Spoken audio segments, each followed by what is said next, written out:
back. We are here together. I'm talking with Elder Jacqueline Fraser, and we're having an excited time together. She's an old friend, and we go way, way, way, way back. Two Island Girls. Yes. Island Girls rock.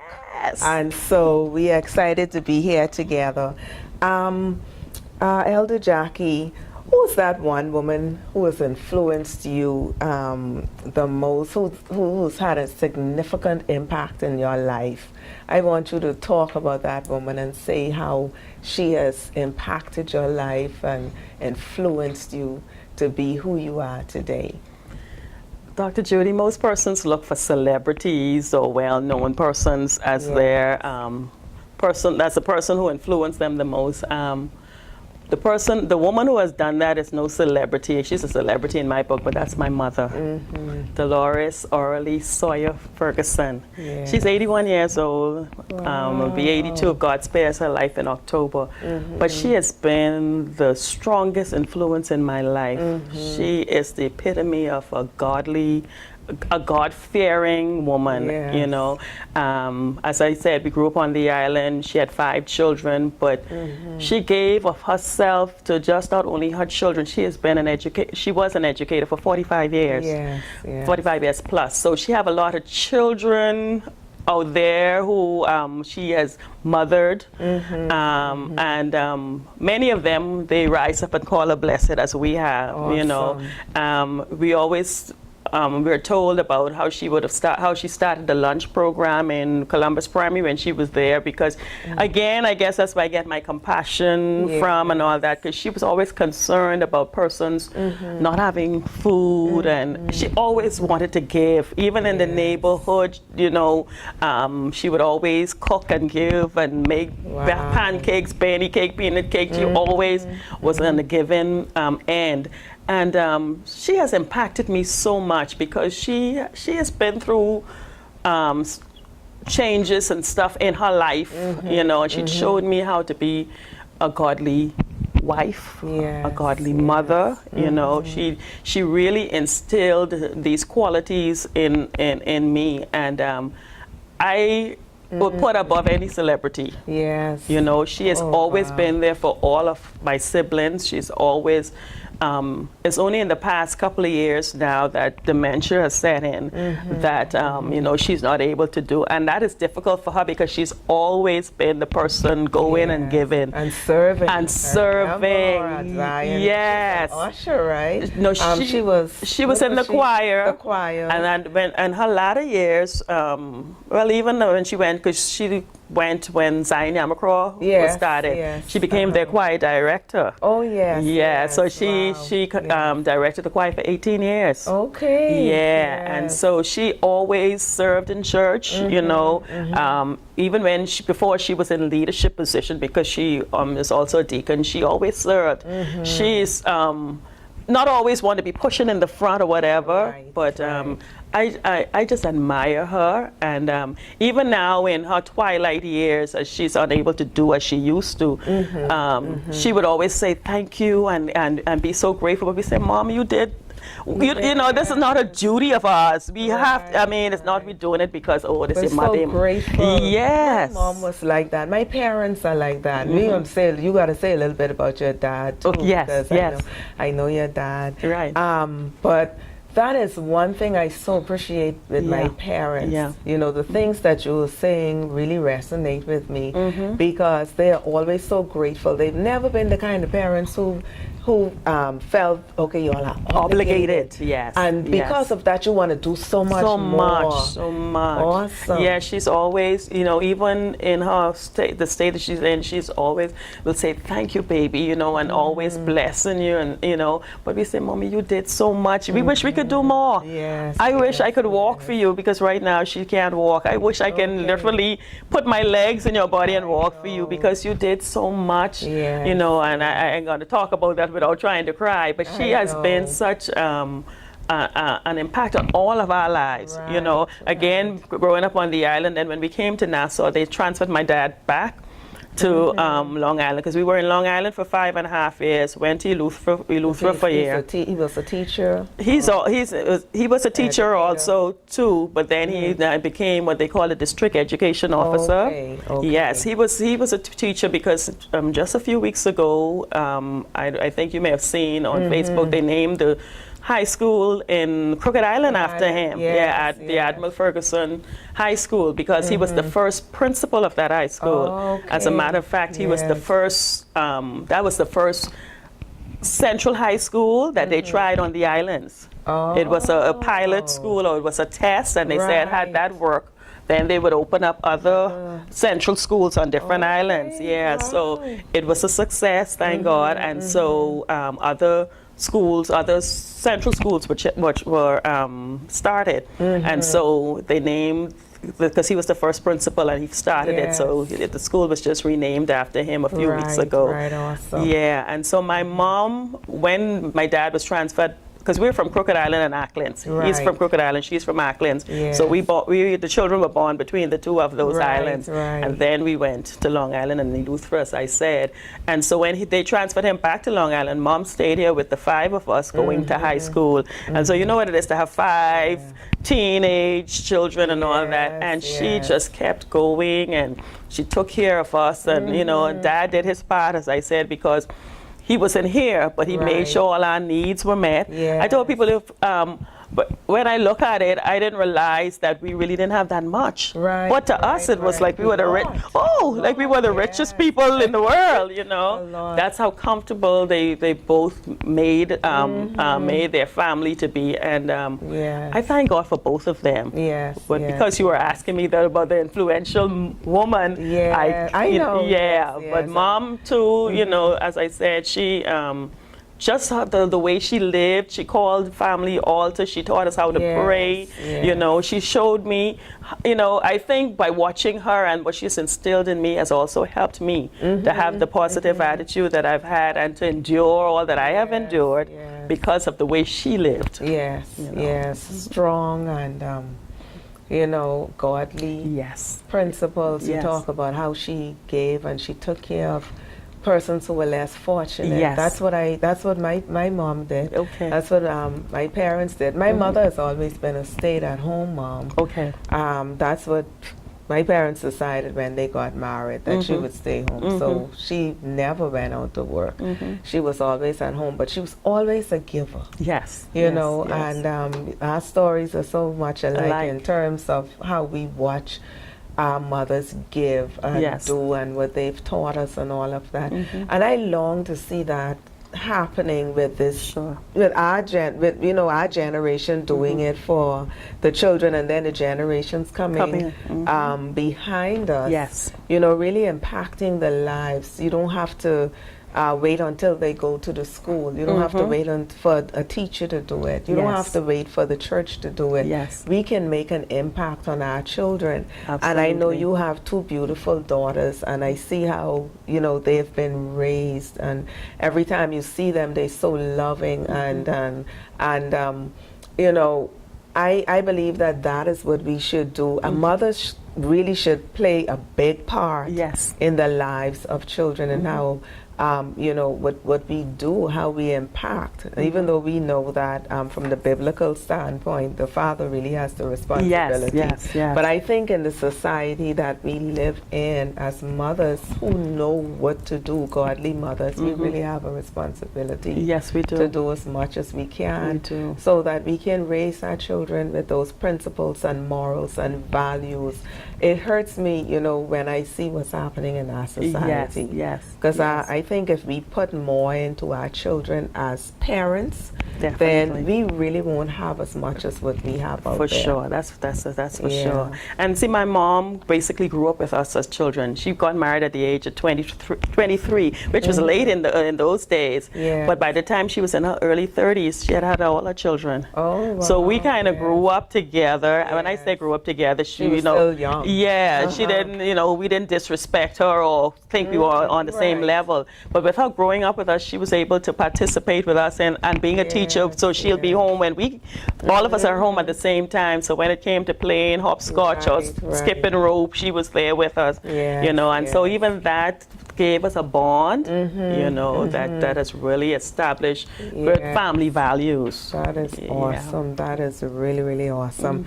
And we honor her, you know, at the age, and you're doing an excellent job, you know, just taking care of her, having that willingness to do that, because so many persons grudge having to do that. Yes. And so that's a blessing. Amen. That's a blessing.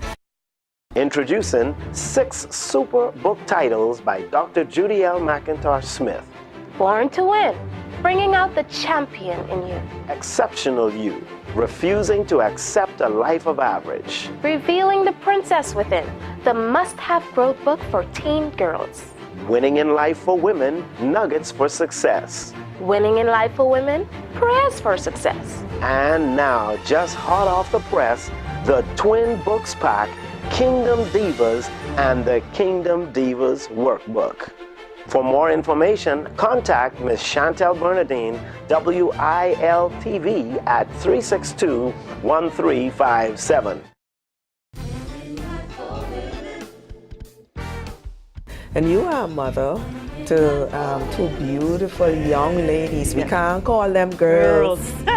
We can't call them girls. 2 beautiful young ladies. You've done an excellent job with them. Thank God. And I want you to tell me just a little bit about, you know, the raising, how you raised them and what you've done with them. And then, you know, what can you say to mothers who are raising children now? What tips you can give them, ideas, advice, you know, raising children in this society? Yeah. And I'm sure you can identify, you know, raising children are not, it's not an easy job. Right. People think, you know, you're pastors and you have, you know, you're saved, so everything should be perfect, you know, but, you know, children are children. But I try and instill in them the same godly principles that were instilled in me. Pray over them. I teach them how to pray and how to not just have your parents praying, but you know, I used to do many mornings as we drive into school. I say, okay, now you pray.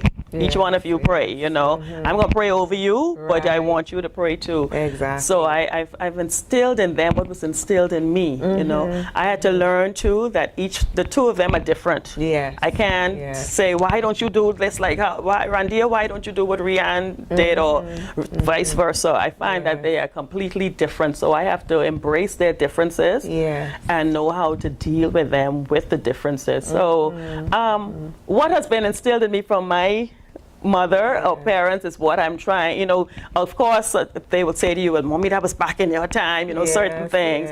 But God has graced me with the ability, I should say, you know, to bring them up in the fear and admonition of the Lord. Are they perfect? No. They're not.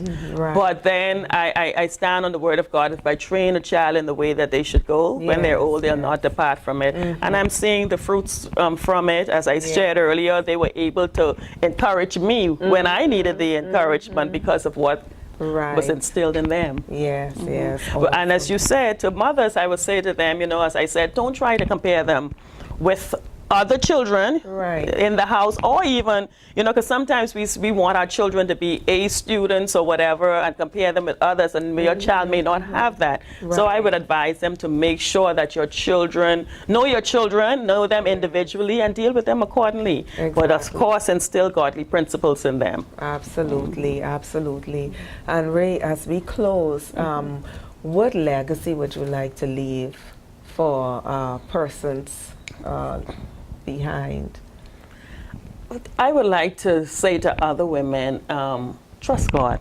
Really trust Him. You know, the old people say trust Him when you can't even trace Him. You know, because when we depend on our own ability or strength, we'll fail. But the legacy, I would want it to be said that Jacqueline Fraser passed this earth, and one of the things that she has left is that serving God and allowing God to lead you is the best thing. And she also showed that in spite of what you go through, you know, restoration can come. Resurrection is there. Trust God and allow God to lead you. She's a woman that stood with her covenant with God, her covenant with her marriage. In spite of all that has taken place, she still trusts God. Yeah. And I want that legacy to be seen, that, you know something, she carried God's glory. She's a glory carrier. If nothing else is said about me, it's all about God. I don't even want it to be considered because of how she stood in her marriage. And I want God to be glorified. Yes. So the end result, I want my legacy to show that she really was a good glory carrier. Yes, she really displayed God in her living, her characteristics, and the way she's treated people who didn't treat her right. You know, it all shows that she's demonstrating what God has deposited in her. That's how I want to be remembered. Awesome, awesome, awesome. Yeah.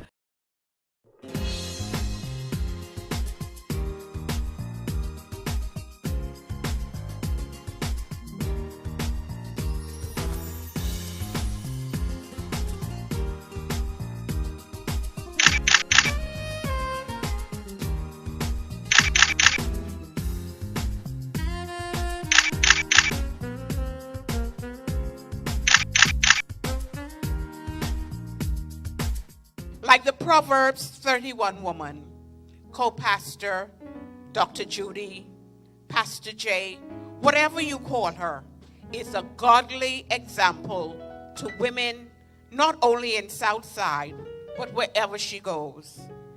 The magnitude of her spiritual beauty minimizes but yet complements the radiance of her physical beauty as she exemplifies what it means to fear God.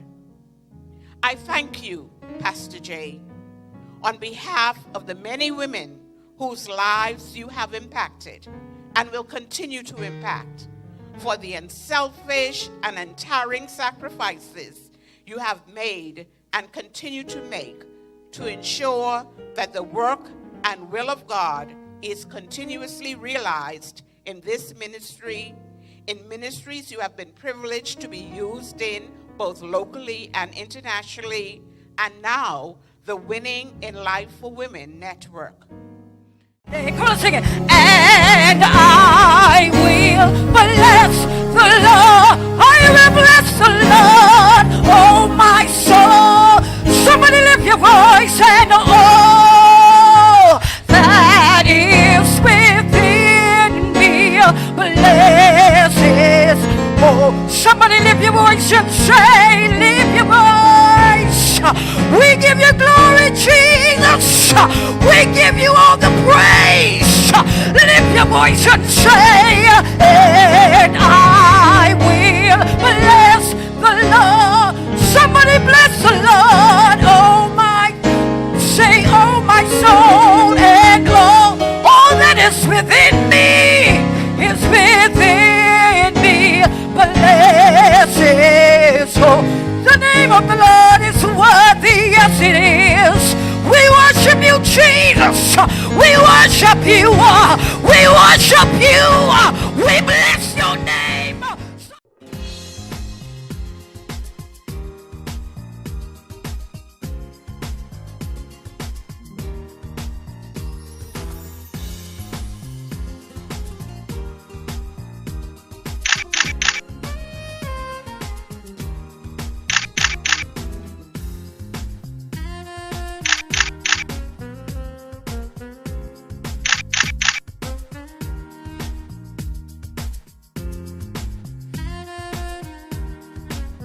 Many of you here tonight can testify to this. Pastor Judy is humble, soft-spoken, but yet strong. Don't never take that quietness for weakness. I highly respect Pastor Judy as a person and an anointed woman of God. I enjoy working with her as she ministers, and oh, how God uses her mightily. For every time I work with Pastor Judy, I see a different level of anointing on her. So I know that this is an anointed, called woman of God.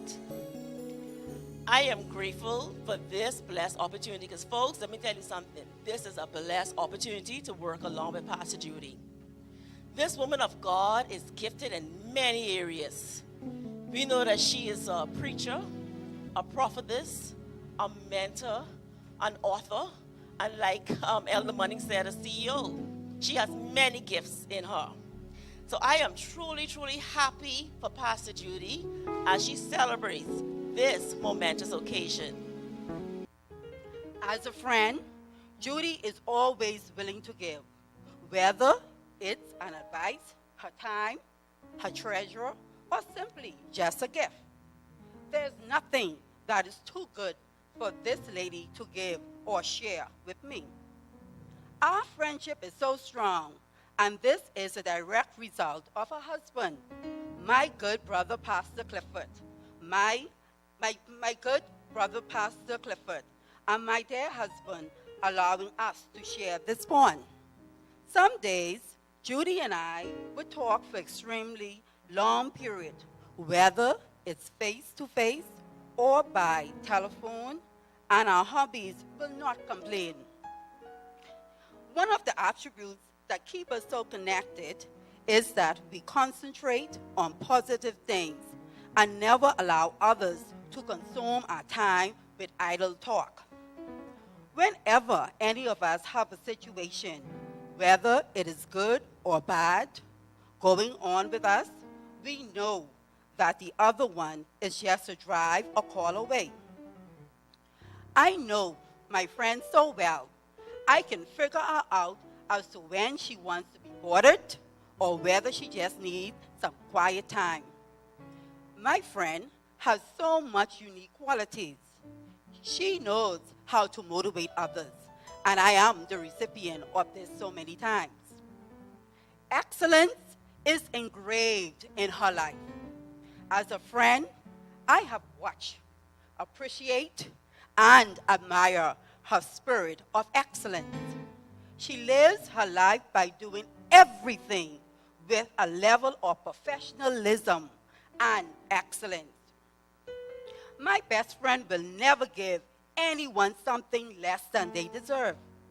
This attribute she displays today was embedded since her days in university.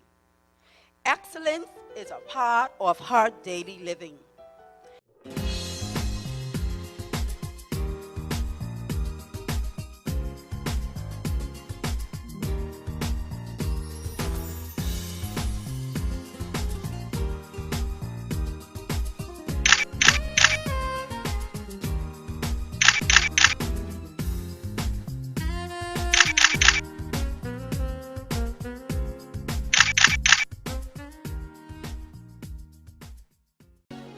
I had the privilege of connecting with Dr. Judy McIntosh-Smith through social media.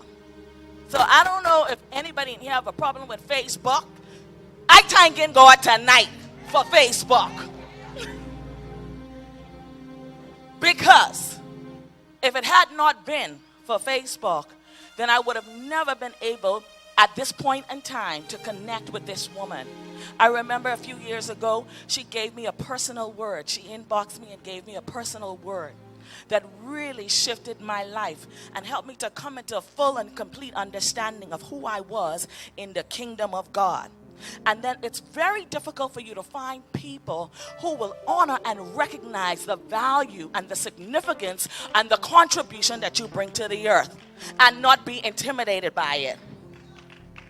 That's Dr. Judy. This woman has changed my life. She's touched my life. And she has demonstrated to me in the short time that we have known one another what it is to be a sister, a prayer warrior, a confidant. She's demonstrated to me what it is to be confidential, to love unconditionally. There are many times we would spend time on the phone conversating. I remember when we first started out, we just used to be inboxing like crazy every day, just every day, every day. And of course, you all know I was privileged to share with the women here in March. And wasn't that an awesome time? That was such a great experience. what really moved me on that night was to see Dr. Judy put together a bio of me that made me feel like a queen for the first time. I sat in that chair and I cried like a baby because I have never come across another person like this in all my 41 years of living who was not afraid to celebrate another sister. This woman is a great woman of God. She's a trailblazer. She's a pioneer. She's a friend, a sister. And what I like about her, she's the epitome of a kingdom diva. Not only is she the epitome of a kingdom diva, she's the epitome of what a first lady should be. That's what I really like about her. Not only is she elegant and graceful, but she's productive. She's resourceful. She's tenacious. She's resilient. And she possesses the spirit of excellence like none other. I have never seen another person like Dr. Judy exercise and operate in the spirit of excellence like the way that she does. I thought I was excellent until I met Dr. Judy McIntosh-Smith. This woman, she's a strategic planner, very organized. There are so many qualities that I admire in her, and she's a leader. She stands out from everybody else. And I just want you to know, Dr. Judy, I appreciate you. I'm not crying tonight. I ain't crying tonight. But I want you to know that I honor you, I celebrate with you, and you know we're going to do some great stuff together. I'm excited about what God is about to do, and I'm so excited about all that she's already produced. Ain't nothing wrong with pushing another sister. Ain't nothing wrong with succeeding and being great. And she has a mindset like none other. And so tonight, I just want you all to stand one more time with me as we honor and celebrate this woman of greatness, this woman who has the heart of God, this woman who knows how to make God smile, this woman who knows how to invest in others, this woman who knows how to pray for others, this woman who is walking with the spirit of excellence, is charm, grace, excellence, elegance, integrity, honesty. I could go on and on. This woman is a great woman, and I decree and declare that your name will be known throughout the whole earth. The whole earth. And I'm going to be right there by your side, cheering you on. Say, go, Dr. Judy. Come on, let's push her. Go, Dr. Judy. Go, Dr. Judy. Say, go, girlfriend. Go, diva. Go do your thing and be bad. We right here standing with you, supporting you, cheering you on, loving you, and we're going to bless you because we're going to buy all them books tonight. Come on. That's right. I love you.